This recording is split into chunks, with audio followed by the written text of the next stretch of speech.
Good morning बच्चों। आज हम चैप्टर 10 पढ़ेंगे गति, बल तथा दाब। ठीक है। गति किसे कहेंगे, बल किसे कहेंगे और दाब किसे कहेंगे। Motion, force and pressure. ठीक है।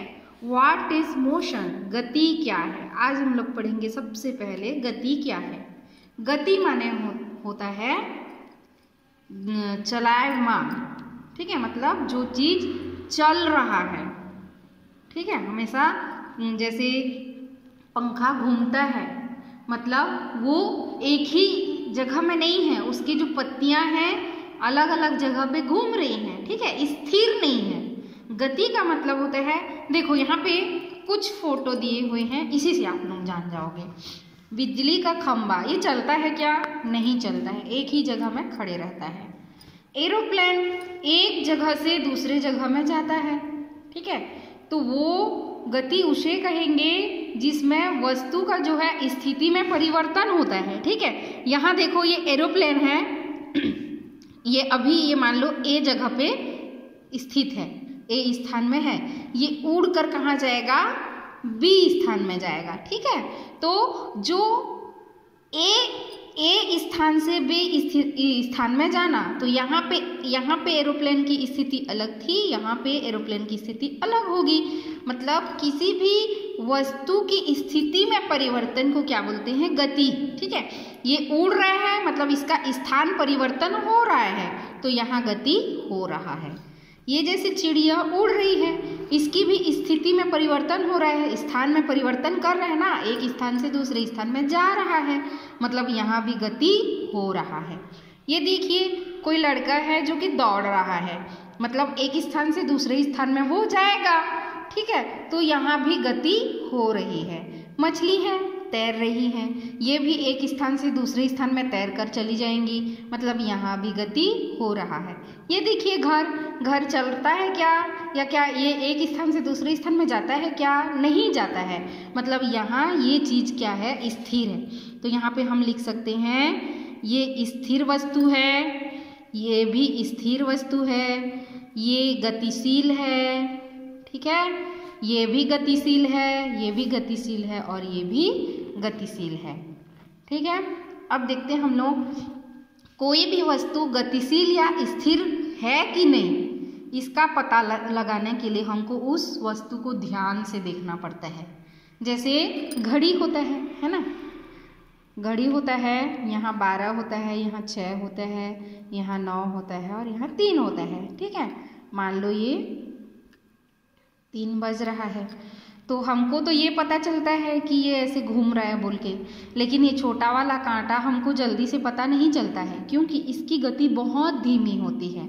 ठीक है, तो गति का पता लगाने के लिए किसी वस्तु को हमें ध्यान से देखना होता है, तभी हम निष्कर्ष में पहुंच सकते हैं कि वो वस्तु गतिशील है या स्थिर है।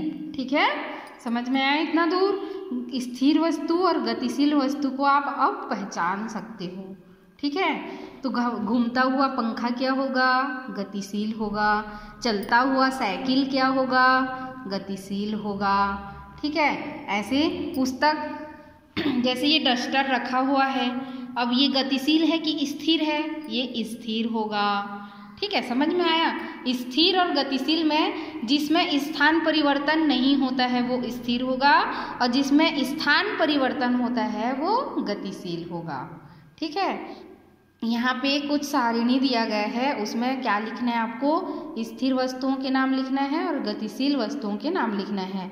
ठीक है, यहाँ पे तो दिया हुआ है कौन सा गतिशील है कौन सा स्थिर है, आप लोग जान रहे हो, उनका नाम लिख लेना। और अपने मन से भी लिख सकते हो, स्थिर वस्तु में लिख सकते हो, पुस्तक लिख सकते हो, है ना, वो गति नहीं करता है। ये खंबा, बिजली का खंबा लिख सकते हो। ठीक है, घर लिख सकते हो, मकान लिख सकते हो, ये सब स्थिर वस्तुएं होंगी। और गतिशील वस्तुएं उड़ता हुआ जहाज, उड़ते हुए पक्षी, दौड़ता हुआ धावक, तैरती हुई मछलियाँ, ये सब क्या है, गतिशील वस्तुएं हैं। ठीक है, आज आप लोग इतना ही जानिए गतिशील वस्तु किसे कहते हैं और स्थिर वस्तु किसे कहते हैं। गतिशील वस्तु वह वस्तु जिसमें वस्तु का स्थान या उसकी स्थिति परिवर्तित होती है। आप लोग लिखना, गति किसे कहते हैं, मतलब वस्तु की स्थिति या स्थान परिवर्तन किसके, समय के अनुसार। ठीक है, समय के अनुसार मतलब जैसे जैसे समय आगे बढ़ता जाएगा वस्तु की स्थिति या स्थान क्या होता है, परिवर्तन हो जाता है। तो उस चीज़ को क्या बोलेंगे, गति बोलेंगे। और स्थिर समय के अनुसार वस्तु की स्थिति परिवर्तित नहीं होती है, तो उसको क्या बोलेंगे, स्थिर वस्तु बोलेंगे। ठीक है, कल हम लोग पढ़ेंगे गति के प्रकार। आज बस आप इतना ही लिखिएगा और पढ़िएगा। गति का परिभाषा लिख लीजिएगा और स्थिर वस्तु का भी परिभाषा लिख लीजिएगा। ठीक है, गतिशील वस्तुएं और स्थिर वस्तुएं की परिभाषा लिख सकते हो।